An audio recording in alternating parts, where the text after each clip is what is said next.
Hallelujah, hallelujah, hallelujah. ಪ್ರಾರ್ಥನೆ ಮಾಡೋಣ. ಪರಲೋಕದಲ್ಲಿರುವ ನಮ್ಮ ತಂದೆಯಾದ ದೇವರೇ, ಕರ್ತನೆ, ನಿಮ್ಮ ಗನುಳ ನಾಮಕ್ಕೆ ಸ್ತೋತ್ರವಾಗಲಿ. ಕರ್ತನೆ, ಶಿಲುಬೆಯ ಮೂರನೆಯ ಮಾತನ್ನು ನಾವು ಧ್ಯಾನಿಸುವಾಗ ದೇವರೇ, ನನ್ನ ಸಂಗಡ ನಮ್ಮ ಸಂಗಡ ನೀವು ಮಾತನಾಡಪ್ಪ. ನಿನ್ನ ಕರೆಗಳಲ್ಲಿ ಅರ್ಪಿಸಿ ಕೊಡುತ್ತೇನೆ. ಯೇಸು ನಾಮದಲ್ಲಿ ಬೇಡುತ್ತೇನೆ ತಂದೆಯೇ, ಆಮೇಲೆ. ಕರ್ತನಾದ ಯೇಸುವಿನ ನಾಮದಲ್ಲಿ ನಿಮ್ಮೆಲ್ಲರನ್ನು ವಂದಿಸುತ್ತೇನೆ. ಯೇಸು ಸ್ವಾಮಿಯವರು ಶಿಲುಬೆಯ ಮೇಲೆ ಇರುವಾಗ ಮಾತನಾಡಿದ ಮೂರನೆಯ ಮಾತನ್ನು ನಾವು ಈ ದಿನ ಧ್ಯಾನಿಸಲು ಹೋಗುತ್ತಿದ್ದೇವೆ. ಯೋಹಾನ ಬರೆದ ಸುವಾರ್ತೆ 19ನೇ ಅಧ್ಯಾಯ ಅದರ 26-27 ವಾಕ್ಯಗಳನ್ನು ಓದಿಕೊಳ್ಳುವಾಗ ಅಲ್ಲಿ ನೋಡುತ್ತೇವೆ, ಯೇಸು ತನ್ನ ತಾಯಿಯನ್ನು ಹತ್ತಿರದಲ್ಲಿ ನಿಂತಿದ್ದ ತನ್ನ ಪ್ರಿಯ ಶಿಷ್ಯನನ್ನು ನೋಡಿ ತಾಯಿಗೆ, ಅಮ್ಮ, ಇಗೋ ನಿನ್ನ ಮಗನು ಎಂದು ಹೇಳಿದನು. ತರುವಾಯ ಆ ಶಿಷ್ಯನಿಗೆ, ಇಗೋ ನಿನ್ನ ತಾಯಿ ಎಂದು ಹೇಳಿದನು. ಆ ಹೊತ್ತಿನಿಂದ ಆ ಶಿಷ್ಯನು ಆಕೆಯನ್ನು ತನ್ನ ಮನೆಯಲ್ಲೇ ಇರಿಸಿಕೊಂಡನು. ಆತನು ಹತ್ತಿರದಲ್ಲಿ ನಿಂತಿದ್ದ ತಾಯಿಯನ್ನು ನೋಡಿ, ಹತ್ತಿರದಲ್ಲಿ ನಿಂತಿದ್ದ ಶಿಷ್ಯನನ್ನು ನೋಡಿ ಹೇಳುತ್ತಿರುವ ಮಾತು, ದೇವ ಮಕ್ಕಳೇ, ಏನು ಹೇಳ್ತಾ ಇದ್ದಾರೆ? ಆ ತಾಯಿಯನ್ನು ನೋಡಿ ಹೇಳುತ್ತಿದ್ದಾರೆ, ಇಗೋ ನಿನ್ನ ಮಗನು. ಆತನು ಈ ಲೋಕದಲ್ಲಿರುವಾಗಲೂ ಆತನು ತನ್ನ ಕುಟುಂಬದಲ್ಲಿ ಜವಾಬ್ದಾರಿಯುಳ್ಳ ಒಬ್ಬ ಮಗನಾಗಿ ಯೇಸುಸ್ವಾಮಿಯವರ ಕುಟುಂಬದಲ್ಲಿದ್ದರು. ಆತನು ಇನ್ನು ಕೆಲವೇ ನಿಮಿಷಗಳಲ್ಲಿ ತನ್ನ ಪ್ರಾಣವನ್ನು ನಮಗಾಗಿ ಕೊಡುವುದಕ್ಕೆ ಹೋಗುವಂಥ ಕೆಲವೇ ನಿಮಿಷಗಳಲ್ಲಿ ನಾವು ನೋಡುವಾಗ ಆತನು ತನ್ನ ಜವಾಬ್ದಾರಿಯನ್ನು ತೋರಿಸುತ್ತಿರುವುದನ್ನು ಇಲ್ಲಿ ನೋಡುತ್ತಾ ಇದ್ದೇವೆ. ಆತನು ತನ್ನ ತಾಯಿಯನ್ನು ನೋಡಿ ಹೇಳುತ್ತಿದ್ದಾನೆ, ಇಗೋ ನಿನ್ನ ಮಗನು. ಯಾಕಂದರೆ ಕುಟುಂಬದಲ್ಲಿ ಇರುವಂಥ ತಂದೆ ತಾಯಿಗಳನ್ನು ನೋಡಿಕೊಳ್ಳುವುದು ಮಕ್ಕಳ ಜವಾಬ್ದಾರಿ. ಹಾಗಾಗಿ ಆತನು ಏನು ಮಾಡ್ತಾ ಇದ್ದಾರೆ? ತನ್ನ ಪ್ರಿಯ ಶಿಷ್ಯನಾದ ಯೋಹಾನನಿಗೆ ಹೇಳುತ್ತಿದ್ದಾರೆ. ಆ ಯೋಹಾನನಿಗೂ ಹೇಳುತ್ತಾ ಇದ್ದಾರೆ, ಇಗೋ ನಿನ್ನ ತಾಯಿ. ಆದರೆ ಮೊದಲನೇದಾಗಿ ಆತನು ಹೇಳ್ತಾ ಇದ್ದಾರೆ, ತಾಯಿಗೆ ಇಗೋ ನಿನ್ನ ಮಗನು ಎಂದು ಹೇಳಿದನು. ಪ್ರಿಯ ದೈವ ಮಕ್ಕಳೇ, ತಂದೆ ತಾಯಿಗಳಾದ ನಾವು ಮೊದಲನೇದಾಗಿ ನಮಗೆ ಮಕ್ಕಳ ಕುರಿತು ಜವಾಬ್ದಾರಿ ಇರಬೇಕು. ನಮ್ಮ ಮಕ್ಕಳು ನಾವು ಸಾಕುವಾಗ, ದೇವರು ನಮಗೆ ಮಗುವನ್ನು ಕೊಡುವಾಗ ನೋಡಿ, ಕೀರ್ತನೆ 127 ಅದರ 3ನೇ ವಚನದಲ್ಲಿ ನೋಡುತ್ತೇವೆ, ಪುತ್ರ ಸಂತಾನವು ಯೆಹೋವನಿಂದ ಬಂದ ಸ್ವಾಸ್ಥ್ಯವು, ಗರ್ಭಫಲವು ಆತನ ಬಹುಮಾನವೇ. ದೇವರು ನಮಗೆ ಬಹುಮಾನವಾಗಿ ಮಕ್ಕಳನ್ನು ಕೊಡ್ತಾರೆ ಸ್ವಾಮಿ. ಆ ಮಕ್ಕಳ ಕುರಿತು ಯಾರಿಗೆ ಜವಾಬ್ದಾರಿ ಇರಬೇಕು? ಮೊದಲನೇದಾಗಿ ನೋಡ್ತಾ ಇರ್ಬೋದು, ತಾಯಿಗೆ ಹೇಳ್ತಾ ಇದ್ದಾರೆ, ಇಗೋ ನಿನ್ನ ಮಗನು. ಅಂದರೆ ತಂದೆ ತಾಯಿಗಳಾದ ನಾವು ನಮ್ಮ ಮಕ್ಕಳ ಕುರಿತು ಪ್ರೀತಿ, ಭಾರ, ಪ್ರಾರ್ಥನೆ, ಅವರ ಕುರಿತು ಅವರ ಜೀವಿತಗಳನ್ನು ಕುರಿತು ತಂದೆ ತಾಯಿಗಳಾದ ನಾವು ಮೊದಲನೇದಾಗಿ ಭಾರವುಳ್ಳವರಾಗಿರಬೇಕು. ಭಾರವುಳ್ಳವರಾಗಿರ್ಬೇಕಂದ್ರೇನು? ಅವರ ಕುರಿತು ನಾವು ಅವರಿಗಾಗಿ ಪ್ರಾರ್ಥಿಸುವಂಥದ್ದು, ಅವರಿಗೆ ಒಳ್ಳೆಯ ಕಾರ್ಯಗಳನ್ನು ಹೇಳಿಕೊಡುವಂಥದ್ದು, ಕುಟುಂಬದಲ್ಲೇ ಬೆಳೆಯುತ್ತಿರುವಾಗಲೇ ಮಕ್ಕಳಿಗೆ ಬೇಕಾದಂಥ ನಾವು ಹೇಗೆ ನಾವು ಮಾತಾಡಬೇಕು, ಹೇಗೆ ಅವರೊಟ್ಟಿಗೆ ನಡ್ಕೊಳ್ಬೇಕು, ಈ ಎಲ್ಲ ಕಾರ್ಯಗಳನ್ನು ಮಕ್ಕಳಿಗೆ ನಾವು ಹೇಳಿಕೊಡುವುದು ನಮ್ಮ ಕರ್ತವ್ಯ. ತಂದೆ ತಾಯಿಗಳಾದ ನಾವು ನಮ್ಮ ಮಕ್ಕಳ ಕುರಿತು ಒಂದು ಭಾರ ಇರಬೇಕು. ಅವರ ಜೀವಿತ ಕುರಿತು, ಮುಂದಿನ ಜೀವಿತಗಳು, ಅವರು ಜೀವಿಸುವಾಗ ಅವರು ಒಂದು ಒಳ್ಳೆಯ ಮಕ್ಕಳಾಗಿ, ಪ್ರಜೆಗಳಾಗಿ ಬೆಳೆಯಬೇಕಂದ್ರೆ ನಾವು ತಂದೆ ತಾಯಿಗಳಾದ ನಾವು ಆ ಮಕ್ಕಳಿಗಾಗಿ ಏನು ಮಾಡಬೇಕಂದ್ರೆ ಪ್ರಾರ್ಥಿಸಬೇಕು. ಅದಕ್ಕಾಗಿಯೇ ಯೇಸುಸ್ವಾಮಿಯವರು ನಾವು ನೋಡುವಾಗ ಲೂಕನು ಬರೆದ ಸುವಾರ್ತೆ 23ನೇ ಅಧ್ಯಾಯದಲ್ಲಿ ಆತನು ಶಿಲುಬೆಯನ್ನು ಹೊತ್ತುಕೊಂಡು ಹೋಗುತ್ತಿರುವಾಗ ಹೇಳಿದಂಥ ಮಾತನ್ನು ನಾವು ನೋಡುತ್ತೇವೆ. ಲೂಕನು ಬರೆದ ಸುವಾರ್ತೆ 23ನೇ ಅಧ್ಯಾಯ ಅದರ 27-28ನೇ ವಚನಗಳನ್ನು ನೋಡುವಾಗ, ಜನರು ಸ್ತ್ರೀಯರು ದೊಡ್ಡ ಗುಂಪಾಗಿ ಆತನ ಹಿಂದೆ ಬಂದರು. ಆ ಸ್ತ್ರೀಯರು ಎದೆ ಬಡಕೊಳ್ಳುತ್ತಾ ಆತನ ವಿಷಯದಲ್ಲಿ ಗೋಳಾಡುತ್ತಾ ಇದ್ದರು. ಯೇಸು ಅವರ ಕಡೆಗೆ ತಿರುಗಿಕೊಂಡು, ಯೆರೂಸಲೇಮಿನ ಸ್ತ್ರೀಯರೇ, ನನಗೋಸ್ಕರ ಅಳಬೇಡಿರಿ, ನಿಮಗೋಸ್ಕರವಾಗಿಯೂ ನಿಮ್ಮ ಮಕ್ಕಳಿಗೋಸ್ಕರವಾಗಿಯೂ ಅಳಿರಿ. ಯೇಸು ಸ್ವಾಮಿಯನ್ನು ಆತನು ಶಿಲುಬೆಯನ್ನು ಹೊತ್ತುಕೊಂಡು ಯೆರೂಸಲೇಮ್ ಬೀದಿಯಲ್ಲಿ ಹೋಗುತ್ತಿರುವಾಗ ಅಲ್ಲಿ ಗುಂಪಾಗಿದ್ದ ಸ್ತ್ರೀಯರು ಏನು ಮಾಡ್ತಾಯಿದ್ದಾರೆ? ಅಯ್ಯೋ ದೇವರೇ, ಏಸಪ್ಪ, ನಿನಗೆ ಇಷ್ಟೊಂದು ಹಿಂಸೆ ಕೊಡ್ತಾ ಇದ್ದಾರಲ್ಲ, ಈ ರೀತಿಯಾಗಿ ನೀನು ಹಿಂಸೆಗೊಳಗಾಗಿದೆ ಎಂದು ಅವರು ಏನು ಮಾಡ್ತಾಯಿದ್ದಾರೆ? ಎಡೆ ಬಡ್ಕೊಂಡು ಅಳ್ತಾ ಇದ್ದಾರೆ. ಆದರೆ ಯೇಸು ಸ್ವಾಮಿಯವರು ತಿರುಗಿಕೊಂಡು ಹೇಳುವಂಥ ಮಾತು ನಾವು ನೋಡ್ತಾ ಇದ್ದೇವೆ, ಯೆರೂಸಲೇಮಿನ ಸ್ತ್ರೀಯರೇ, ನನಗೋಸ್ಕರ ಅಳಬೇಡಿರಿ, ನಿಮಗೋಸ್ಕರವಾಗಿಯೂ ನಿಮ್ಮ ಮಕ್ಕಳಿಗೋಸ್ಕರವಾಗಿಯೂ ಅಳಿರಿ. ಇವತ್ತು ಎಷ್ಟು ತಂದೆ ತಾಯಿಗಳು ನಮ್ಮ ಮಕ್ಕಳ ಮುಂದೆ ನಮ್ಮ ಜೀವಿತ ಹೇಗಿದೆ ಅನ್ನೋದನ್ನು ಮೊದಲನೇದಾಗಿ ನಾವು ಸರಿಪಡಿಸ್ಕೊಳ್ಬೇಕು. ನಮ್ಮ ಮಾತುಗಳು, ನಮ್ಮ ನಡೆ ನುಡಿ ಕ್ರಿಯೆಗಳು, ನಾವು ಮಾಡುವಂಥ ಒಂದೊಂದು ಕಾರ್ಯಗಳನ್ನು ಮಕ್ಕಳು ನಮ್ಮನ್ನು ನೋಡ್ತಾ ಇರ್ತಾರೆ. ಅದಕ್ಕಾಗಿ ಸ್ವಲ್ಪ ಹೇಳ್ತಾ ಇದ್ದಾರೆ, ಮಕ್ಕಳಿಗಾಗಿ ಅಳಿರಿ ಅಂತ ಮೊದಲನೇದಾಗಿ ಹೇಳದೆ ನಿಮಗೋಸ್ಕರ ಅಳಿರಿ. ನಮಗಾಗಿ ಅಳ್ಕೊಬೇಕು. ನಾವು ಹೇಗೆ ಮಕ್ಕಳನ್ನು ದಾರಿ ನಡೆಸಬೇಕು, ಹೇಗೆ ನಾವು ಅವರಿಗೆ ಪ್ರೀತಿ ತೋರಿಸ್ಬೇಕು, ಅವರನ್ನು ಯಾವ ಮಾರ್ಗದಲ್ಲಿ ನಡೆಸಬೇಕೆನ್ನುವುದು ಮೊದಲನೇದಾಗಿ ತಂದೆ ತಾಯಿಗಳ ಕರ್ತವ್ಯವಾಗಿರಬೇಕು. ಮಕ್ಕಳು ಬೆಳೆಯುತ್ತಲೇ ಅವರಿಗೆ ನಾವು ಒಳ್ಳೆಯ ಬುದ್ಧಿಗೆ ವಾದಗಳನ್ನು ಹೇಳಿಕೊಡುವಂಥದ್ದು, ನಮ್ಮ ಜೀವಿತದ ಮೂಲಕವಾಗಿ ಅವರು ಅನೇಕ ಪಾಠಗಳನ್ನು ಕಲಿತುಕೊಳ್ಳಲು ಸಾಧ್ಯ.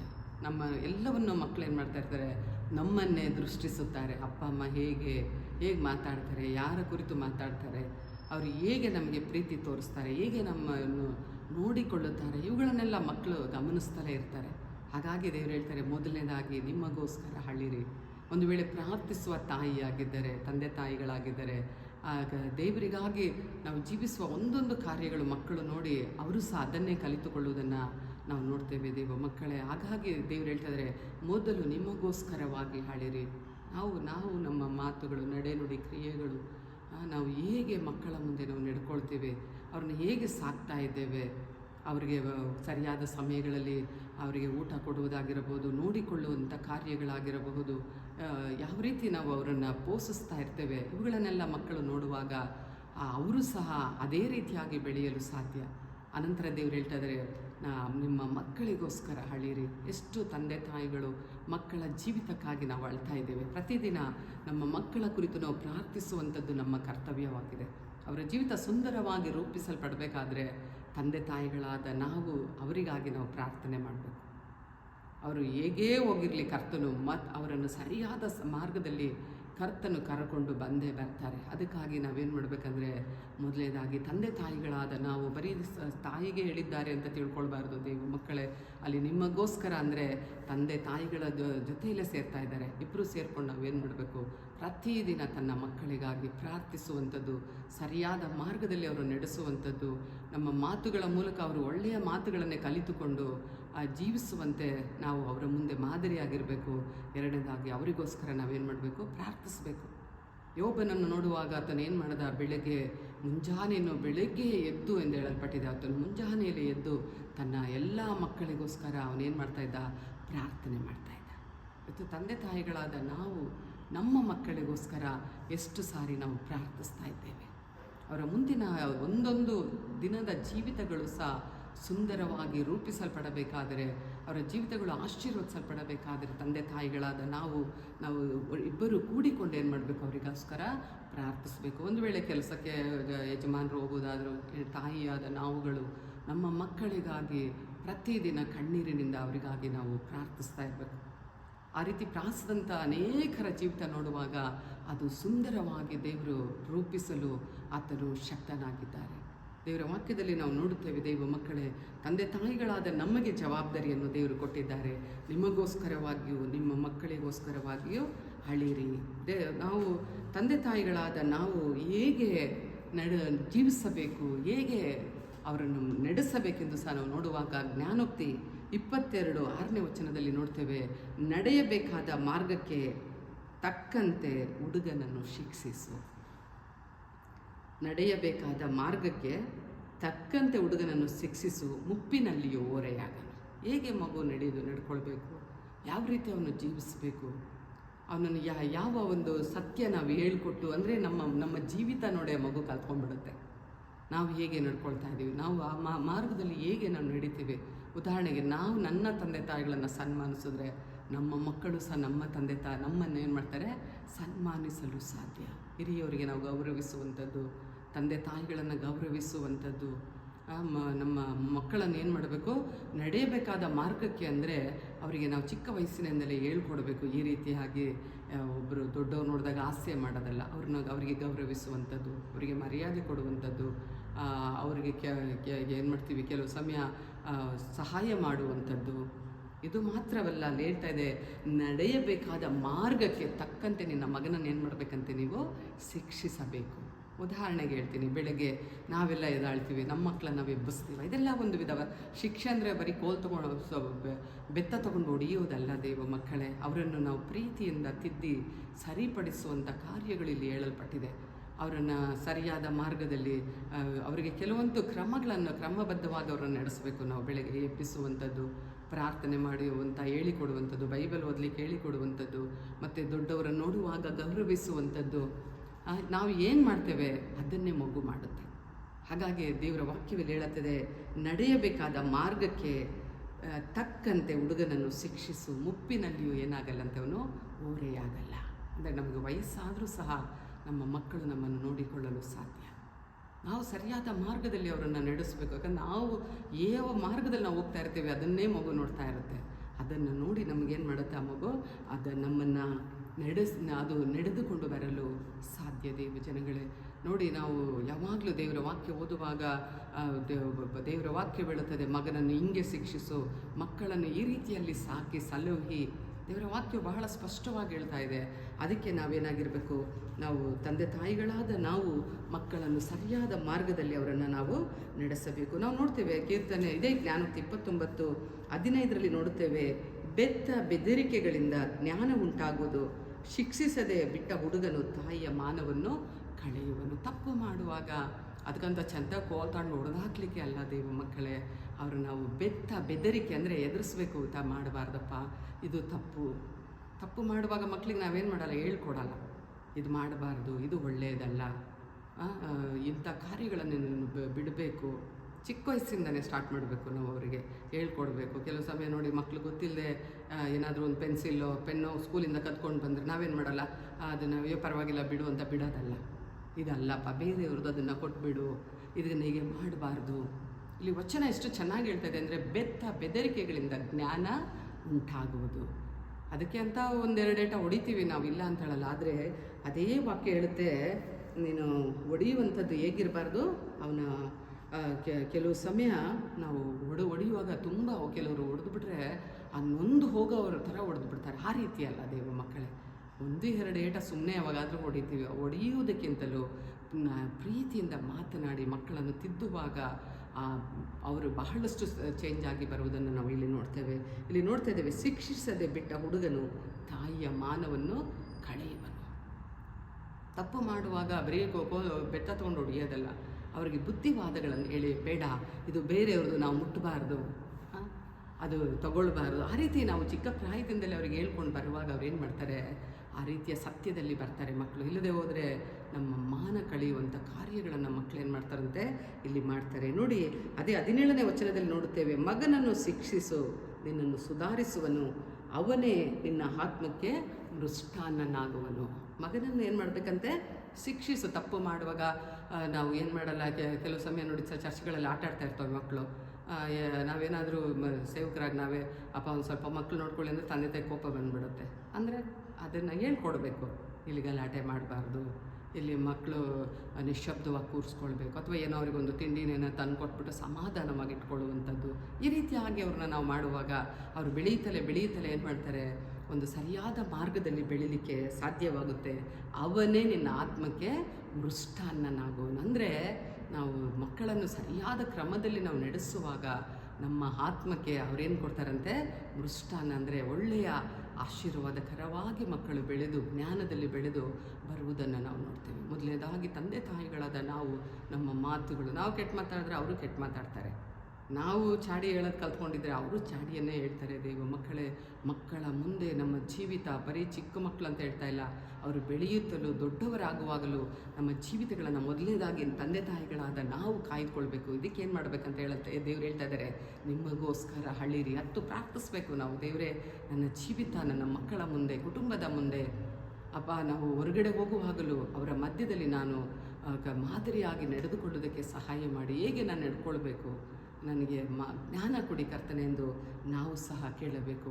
ಎರಡನೇದಾಗಿ ನೋಡ್ತಾ ಇದ್ದೇವೆ, ಯಾಕಂದರೆ ನಾವು ನೋಡುವಾಗ ಅದೇ ಯೋಹನ ಬರೆದ ಸುವಾರ್ತೆಯಲ್ಲಿ ಯೇಸು ಸ್ವಾಮಿಯವರು ಹೇಳುವ ಮಾತು, ತಾಯಿಯ ಮಗ, ಈಗ ತಾಯಿಗೆ ಮಗನ ಕುರಿತು ಹೇಳಿದ್ರು, ಮಗನಿಗೆ ಹೇಳ್ತಾ ಇದ್ದಾರೆ, ಇಗೋ ನಿನ್ನ ತಾಯಿ.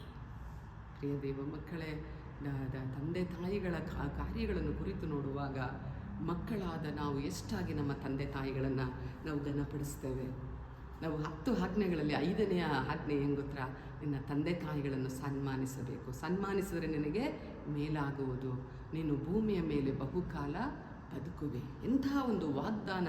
ತಂದೆ ತಾಯಿಗಳನ್ನು ಸನ್ಮಾನಿಸುವವರಿಗೆ ದೇವರ ವಾಕ್ಯದಲ್ಲಿ ಒಂದು ಒಳ್ಳೆಯ ವಾಗ್ದಾನ ಇದೆ. ಆ ವಾಗ್ದಾನ ಏನಂದರೆ, ನಿನ್ನ ತಂದೆ ತಾಯಿಗಳನ್ನು ಏನು ಮಾಡಬೇಕಂತೆ, ಸನ್ಮಾನಿಸಬೇಕು, ಗೌರವಿಸಬೇಕು. ಅವರ ಜೀವಿತದಲ್ಲಿ ನಾವು ನೋಡುವಾಗ ನೋಡಿ, ನಾವು ಓದ್ತೇನೆ, ಎಫೆಸದವರಿಗೆ ಬರೆದ ಪತ್ರಿಕೆ 6ನೇ ಅಧ್ಯಾಯ 1ರಿಂದ 3 ಓದುವಾಗ, ಮಕ್ಕಳೇ, ನೀವು ಕರ್ತನಲ್ಲಿರುವವರಿಗೆ ತಕ್ಕ ಹಾಗೆ ನಿಮ್ಮ ತಂದೆ ತಾಯಿಗಳ ಮಾತನ್ನು ಕೇಳಬೇಕು, ಇದು ಧರ್ಮ. ಮಕ್ಕಳಿಗೆ ಇಲ್ಲಿ ಹೇಳಲ್ಪಟ್ಟಿದೆ. ಮಕ್ಕಳು ಅಂದರೆ ನಾವು ಕುಟುಂಬವಾಗಿ ಬೆಳೀತಾ ಇರುವಾಗ ಮಕ್ಕಳು ತಂದೆ ತಾಯಿಗಳಂದರೆ ನಮಗೆ ಒಳ್ಳೆಯದನ್ನು ಅವ್ರು ಹೇಳುವಾಗ ಅದಕ್ಕೆ ನಾವೇನಾಗಬೇಕು, ಆ ಮಾತನ್ನು ಕೇಳಬೇಕು ಅಂತ ಇಲ್ಲಿ ಹೇಳಲ್ಪಟ್ಟಿದೆ. ಆಮೇಲೆ ಹೇಳಲ್ಪಟ್ಟಿದೆ ಇದು ಧರ್ಮ ಅಂತ ಹೇಳ್ತಿದ್ದಾರೆ, ವಾಗ್ದಾನ ಸಹಿತವಾದ ಮೊದಲನೇ ಆಜ್ಞೆಯನ್ನು ಕೇಳಿರಿ, ನಿನ್ನ ತಂದೆ ತಾಯಿಗಳನ್ನು ಸನ್ಮಾನಿಸಬೇಕು, ಸನ್ಮಾನಿಸಿದರೆ ನಿನಗೆ ಮೇಲಾಗುವುದು. ತಂದೆ ತಾಯಿಗಳನ್ನು ಘನಪಡಿಸುವವರಿಗೆ ಏನಾಗತ್ತಂತೆ, ಮೊದಲನೇದಾಗಿ ನೀವು ಏನು ಮಾಡಿದ್ರೂ ಒಳ್ಳೆಯದಾಗಲ್ಲ ದೇವ ಮಕ್ಕಳೇ. ನಿಮ್ಮ ಎತ್ತ ತಂದೆ ತಾಯಿಗಳನ್ನು ನೀವು ಘನಪಡಿಸಿದರೆ, ಅವರಿಗೆ ಮರ್ಯಾದೆ ಕೊಟ್ಟರೆ, ಅವರನ್ನು ಪ್ರೀತಿಸಿದರೆ, ದೇವರ ವಾಕ್ಯ ಹೇಳ್ತಾರೆ ನಿನಗೆ ಮೇಲಾಗುವುದು. ನಮ್ಗೆ ಒಳ್ಳೆಯದಾಗಬೇಕಾ ಈ ಲೋಕದಲ್ಲಿ ಜೀವಿಸುವ ದಿನಗಳು ನಾವು ಒಳ್ಳೆಯ ಕಾರ್ಯಗಳನ್ನು ಕಾಣಬೇಕಾ, ನಾವೇನು ಮಾಡಬೇಕು, ನಮ್ಮ ತಂದೆ ತಾಯಿಗಳನ್ನು ಸನ್ಮಾನಿಸಿದರೆ ದೇವರು ಹೇಳ್ತಾ ಇದ್ದಾರೆ ನಿನಗೆ ಮೇಲಾಗುವುದು, ನೀನು ಭೂಮಿಯ ಮೇಲೆ ಬಹುಕಾಲ ಬದುಕುವಿ. ಆಯಸ್ಕಾಲಗಳನ್ನು ಸಹ ದೇವರು ಕೊಡ್ತಾರೆ, ಆರೋಗ್ಯವನ್ನು ಕೊಡ್ತಾರೆ. ಎಷ್ಟೋ ಮಕ್ಕಳು ತಂದೆ ತಾಯಿಗಳನ್ನು ಕೆಣಕಿ ಅನಾರೋಗ್ಯ ಇರುತ್ತೆ, ಶಾಪಗಳಿರುತ್ತೆ, ಏನು ಮಾಡಿದ್ರೂ ಮುಂದೆ ಬರಲಿಕ್ಕಾಗಲ್ಲ. ತಂದೆ ತಾಯಿಗಳು ಅವರು ನಮ್ಮನ್ನು ಬೆಳೆಸುವಾಗ, ಅವರು ತಾಯಿಯಾದವಳು 9 ತಿಂಗಳು ಹೊಟ್ಟೆಯಲ್ಲಿ ಇಟ್ಕೊಂಡು ಎಷ್ಟು ಕಷ್ಟಪಟ್ಟು ಆ ಹೊಟ್ಟೆಯಲ್ಲಿ ಇಟ್ಕೊಂಡಿರ್ತಾರೆ ತಾಯಿಯಂದಿರು. ಅದರ ನಂತರ ಕಷ್ಟದಿಂದಲೇ ಮಕ್ಕಳನ್ನು ಹಡೆದು ಆದ ನಂತರ ಮಗು ಆದ ನಂತರದಲ್ಲೂ ನಾವು ನೋಡ್ತೇವೆ ಎಷ್ಟು ಕಷ್ಟಪಡ್ತಾ ಇರ್ತಾರೆ. ಕೆಲವು ಸಮಯ ರಾತ್ರಿಗಳಲ್ಲಿ ನಿದ್ರೆ ಇರಲ್ಲ, ಹುಷಾರಿಲ್ಲ ಅಂದರೆ ಮಕ್ಕಳಿಗೋಸ್ಕರ ಎಷ್ಟು ಬಾಧೆ ಪಡುವುದನ್ನು ನಾವು ನೋಡ್ತೇವೆ. ದೇವ ಮಕ್ಕಳೇ, ನಾವು ತಂದೆ ತಾಯಿ ಇಲ್ಲದೆ ನಾವು ಬರಲಿಕ್ಕಾಗಲ್ಲ ಅಲ್ವಾ. ದೇವರು ಅವ್ರನ್ನೊಂದು ಸಾಧನವಾಗಿ ನಮಗೆ ಕೊಟ್ಟಿದ್ದಾರೆ, ತಂದೆ ತಾಯಿಗಳನ್ನು. ಅದರಲ್ಲೂ ತಂದೆ ತಾಯಿಯ ಪ್ರೀತಿ ಲೋಕದಲ್ಲಿ ನಮಗೆಲ್ಲೂ ಸಿಗಲ್ಲ. ಆ ಥರ ಪ್ರೀತಿ ಬೇರೆ ಎಲ್ಲೂ ನಾವು ಆ ಪ್ರೀತಿಯನ್ನು ಕಾಣಲು ಸಾಧ್ಯವಿಲ್ಲ. ಇಲ್ಲಿ ದೇವರು ಹೇಳ್ತಾ ಇದ್ದಾರೆ ನಿನ್ನ ತಂದೆ ತಾಯಿಗಳನ್ನು ಸನ್ಮಾನಿಸಬೇಕು, ಸನ್ಮಾನಿಸಿದರೆ ನಿನಗೆ ಮೇಲಾಗುವುದು. ಯಾಕೆ ಕೆಟ್ಟದಾಗ್ತಾ ಇದೆ?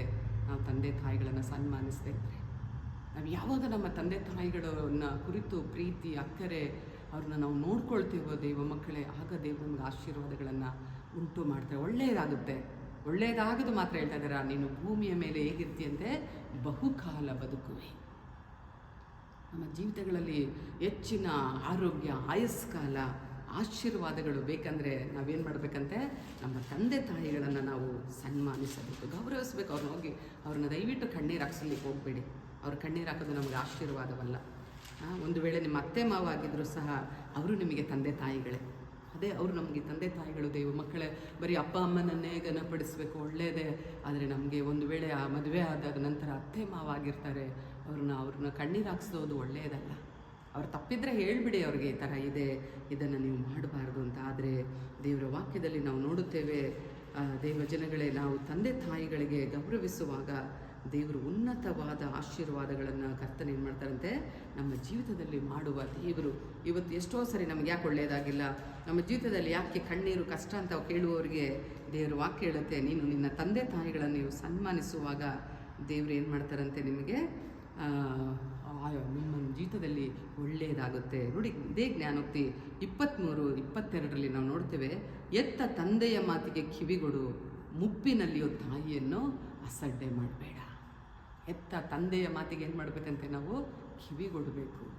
ಎರಡನೇದಾಗಿ, ವಯಸ್ಸಾದರೂ ಸಹ ನಿನ್ನ ತಾಯಿಯನ್ನು ಏನು ಮಾಡಬೇಡ, ನೀನು ಅಸಡ್ಡೆ ಮಾಡಬೇಡ. ದೇವ ಜನಗಳೇ, ಅನೇಕರನ್ನ ನೋಡಿದ್ದೇನೆ, ವಯಸ್ಸಾದ ತಂದೆ ತಾಯಿಗಳನ್ನು ಪ್ರೀತಿಯಿಂದ ನೋಡಿಕೊಳ್ಳುವಂಥ ಮಕ್ಕಳನ್ನು ನೋಡಿದ್ದೇನೆ. ಅದರಿಂದ ಅವರಿಗೆ ಎಂಥ ಆಶೀರ್ವಾದಗಳಿರುತ್ತೆ ಅಂದರೆ, ಆ ವಿಧವಾದ ಆಶೀರ್ವಾದಗಳನ್ನು ಕರ್ತನು ಮಾಡುವ ದೇವರಾಗಿದ್ದಾರೆ. ಇಲ್ಲಿ ಹೇಳಲ್ಪಟ್ಟಿದೆ, ಮುಪ್ಪಿನಲ್ಲಿಯೂ ತಾಯಿಯನ್ನು ಏನು ಮಾಡಬೇಡ, ಅಸಡ್ಡೆ ಮಾಡಬೇಡ. ಎತ್ತ ತಂದೆಯ ಮಾತಿಗೆ ಕಿವಿಗೊಡಿ. ಎರಡೂ ಕಾರ್ಯಗಳು ನಡಿಬೇಕಂದ್ರೆ ತಂದೆ ತಾಯಿಯ ಜವಾಬ್ದಾರಿಯೂ ಇದೆ, ಮಕ್ಕಳ ಜವಾಬ್ದಾರಿ ಇದೆ. ದೇವ ಮಕ್ಕಳೇ, ಇದೇ ಎಫೆಸ ಪತ್ರಿಕೆಯೆಲ್ಲ ನೋಡುತ್ತೇವೆ, ತಂದೆಗಳೇ ಮಕ್ಕಳನ್ನು ಕೋಪ ಮಾಡುವಂತೆ ಎಬ್ಬಿಸಬೇಡ್ರಿ, ಕೆಣಕಿಯವರನ್ನು ಕೋಪಿಷ್ಠರಾಗಿ ಮಾಡಬೇಡಿ ಅಂತ ಹೇಳುವುದನ್ನು ಸಹ ನೋಡುತ್ತೇವೆ. ನೋಡಿ, ಎಫೆಸ 6:4 ನೋಡ್ತೀವಿ, ತಂದೆಗಳೇ ನಿಮ್ಮ ಮಕ್ಕಳಿಗೆ ಕೋಪವನ್ನು ಎಬ್ಬಿಸದೆ ಕರ್ತನಿಗೆ ಮೆಚ್ಚುಗೆಯಾಗಿರುವ ಬಾಲ ಶಿಕ್ಷೆಯನ್ನು, ಬಾಲೋಪದೇಶವನ್ನು ಮಾಡುತ್ತಾ ಅವರನ್ನು ಸಾಕಿ ಸಲಹಿರಿ. ತಂದೆಗಳು ಏನು ಮಾಡಬೇಕಂತೆ, ಸುಮ್ಮನೆ ಕೋಪ ಬರ್ಸೋದು, ಮಕ್ಕಳನ್ನು ಕೆಣಕುವಂಥದ್ದು, ಇದು ತಂದೆ ಆಗಿರ್ಬೋದು ತಾಯಿ ಆಗಿರ್ಬೋದು ಮಾಡಬಾರ್ದು.